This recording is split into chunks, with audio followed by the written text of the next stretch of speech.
नमस्कार मित्रों। जैसा कि आप जानते हैं, हम एमपीपीएससी में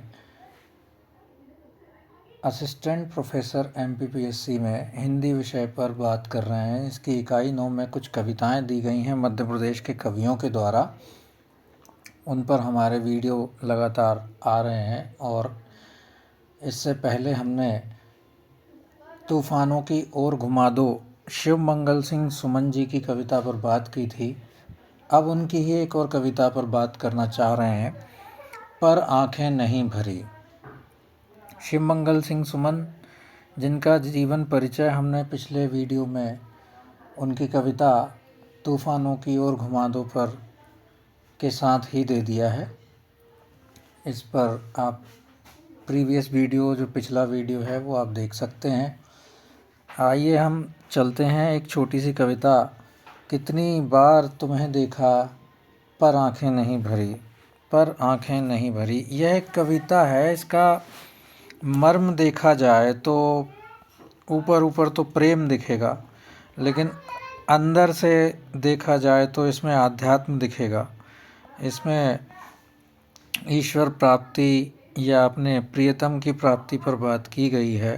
प्रियतम के बारे में बात की गई है कि हम जब प्रेम में होते हैं, हम जब किसी भी प्रेम में हों, और या तो ईश्वर के प्रेम में हों या तो अपने प्रियतम के प्रेम में हों, उसको हम कितनी ही बार देखें, कितनी ही बार उसका दर्शन करें उसका, लेकिन हमारी आंखें नहीं भरती, हमारा मन नहीं भरता।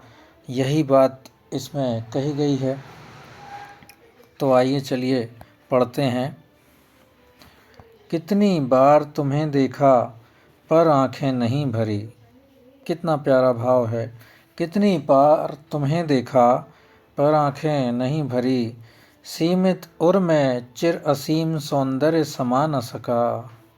अब देखिए आप, सीमित उर, छोटा सा दिल, जिसकी सोचने की, समझने की क्षमता कम है, सीमित है, लेकिन सामने वाला जो प्रियतम है, सामने वाला जो ईश्वर है, सामने वाला जो आध्यात्मिक स्वरूप रख रहा है, उसकी दृष्टि में, कवि की दृष्टि में, उसका जो सौंदर्य है इतना असीम है, असीमित है कि वह उसके हृदय में, उसके दिल में नहीं समा पाया।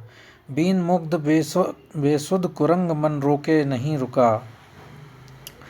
जब आपने देखा होगा कि बीन मुग्ध मतलब एक प्रकार की जो बीन जब बजाई जाती है, या एक प्रकार का जो यंत्र बजाए जाते हैं जो बहुत सुरीला होता है, तो उसमें एक प्रकार का नशा आता है, एक प्रकार का जो मन पर प्रभाव पड़ता है, उसमें बेसुधपन आ जाता है, उसमें व्यक्ति उस पर अपना जोर नहीं चलता। इसी प्रकार इसमें भी कवि पर जोर नहीं चला उनकी बातों का। यूँ तो कई बार पी पी कर जी भर छक गया, एक बूंद थी किंतु कि जिसकी तृष्णा नहीं मरी।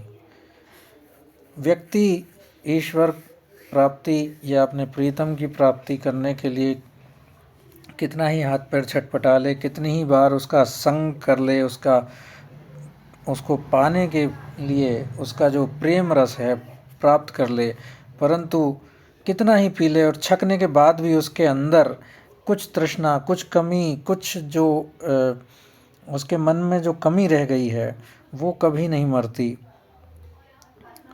ऐसा कवि बताते हैं, और ये सब व्यक्ति के अनुभव पे है। आप भी जानते होंगे कि ऐसा ही होता है कि चाहे कितना ही आप अपने प्रियतम का संग कर लें, कितना ही अपने ईश्वर को प्राप्त करने की कोशिश कर लें, परंतु कुछ ना कुछ वो कम हो ही जाता है। कम लगता ही है कि हमेशा कुछ ना कुछ कमी रह जाती है मन में। कितनी बार तुम्हें देखा पर आंखें नहीं भरी। शब्द रूप रस गंध तुम्हारी कण कण में बिखरी। अब ये देखिए, यहाँ पर फिर से असीमित रूप बताया गया है, ईश्वर रूप बताया गया है। शब्द रूप रस गंध तुम्हारी कण कण में बिखरी। शब्द मतलब वाक्य, बात करने का, रूप, रस जो आनंद है, जो गंध है, यह तुम्हारी जितनी भी प्रकार की जो विशेषताएं हैं वह कण कण में, इस जीव जगत के कण कण में बिखर चुकी हैं। मिलन सांझ की लाज सुनहरी, उषा बन निखरी। मिलन सांझ की लाज सुनहरी, उषा बन निखरी। जो हमारी लाज थी मिलन सांझ पर ऐसी इसी हुई कि हम मिल नहीं पाए और भोर हो गई। इसी प्रकार हाय गूंथने के ही क्रम में कलिका खिली झरी, मतलब माला में गूंथना जो होता है वो कली जो है वो खिल भी गई और झर भी गई, लेकिन उसका आनंद नहीं ले पाए। भर भर हारी किंतु रह गई, रीति ही गगरी।